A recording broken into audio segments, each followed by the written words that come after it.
Okay, picking up where I left off. I like to have fun. Yes, honey.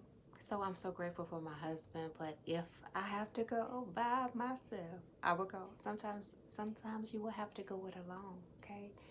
But I was so grateful that he decided to accompany me, or we decided to go together. We had the most fabulous time, and I want to just share that we have had so many firsts, my husband and I, so I'm so grateful for him. I want to say that publicly. We have had so many firsts together. And I want to say I finally made it to Tabitha's restaurant. And one of the waiters or hostess named Miguel was so hospitable, and I just felt so at home. I just felt special. He just made me, and my husband, hopefully, I know he made me feel special.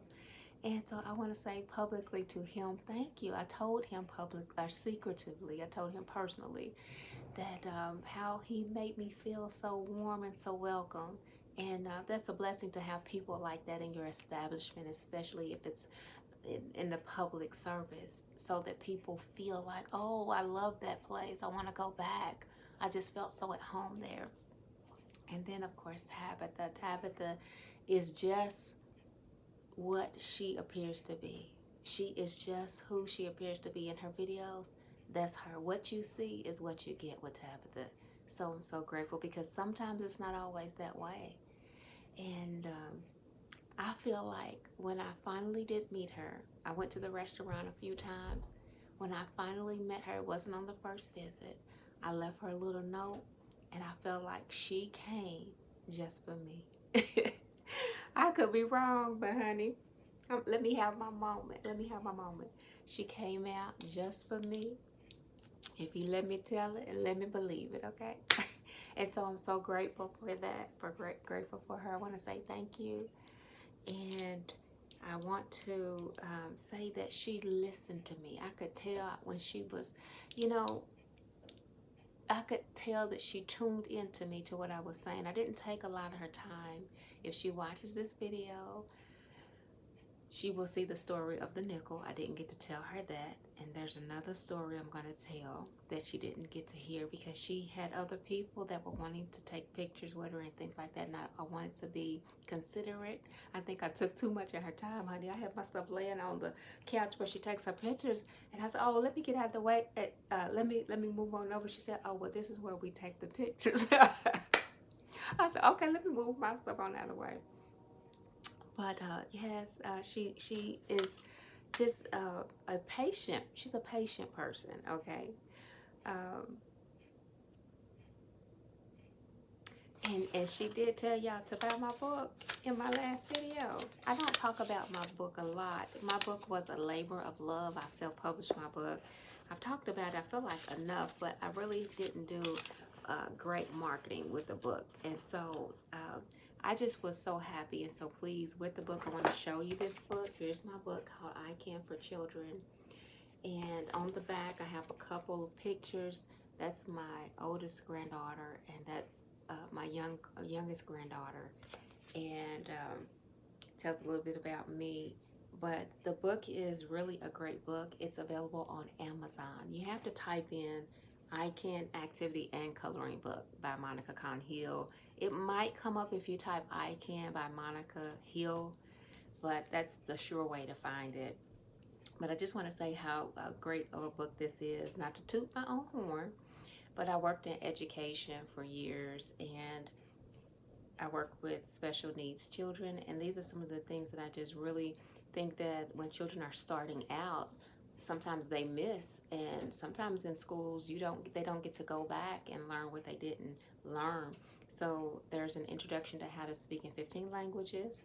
There's spelling, introduction to spelling. There's even a page that a child can learn about their name, who named them, what does their name mean, and writing, drawing, coloring, exercising, being creative, reading, imitating sounds are encouraged in this book.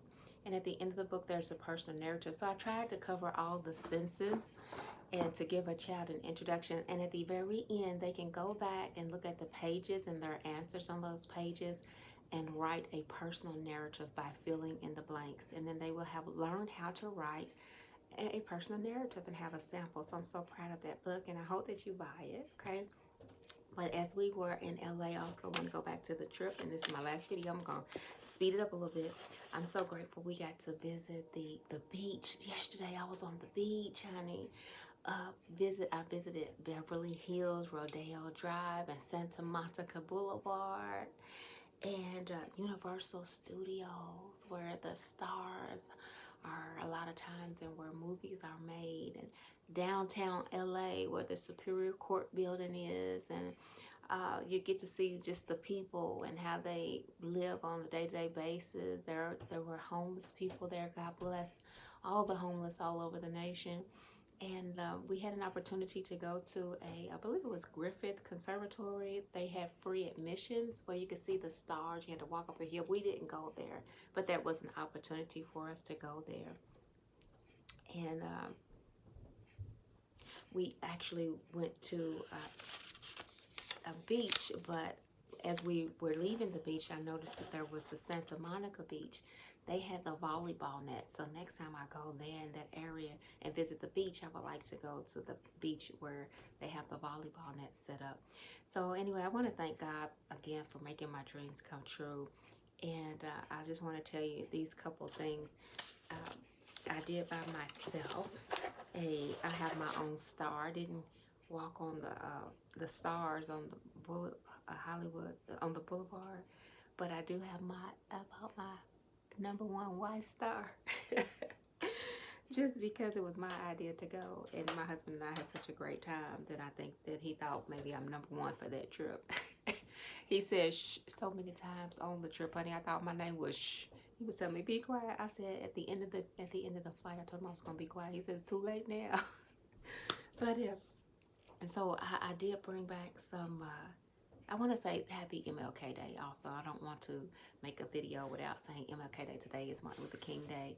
And I want to thank Martin Luther King and his family, because a person that does something for the public and for the people, it not only affects them, but it affects their family, and their family has to make a lot of sacrifices. And I think if Martin Luther King were alive today, I think one of the things that he would be addressing in our community is not so much of COVID and disparity and the differences, but he would be talking specifically to us about black on black crime, about us killing each other. I think that's one of the topics that Martin Luther King will be talking to us about. So use your voice for whatever God gives you to speak of, but I'm so grateful for his service and for his life. It has made it possible for a brown girl like me to self-publish a book and to speak freely the things I'm speaking now. So I'm so grateful for him, and I hope that your MLK Day has been a blessing to other people and to you as well. And the last thing I want to say is that on the way back, I did bring, my children wanted me to bring something back. I did bring me some cauliflower back, honey, and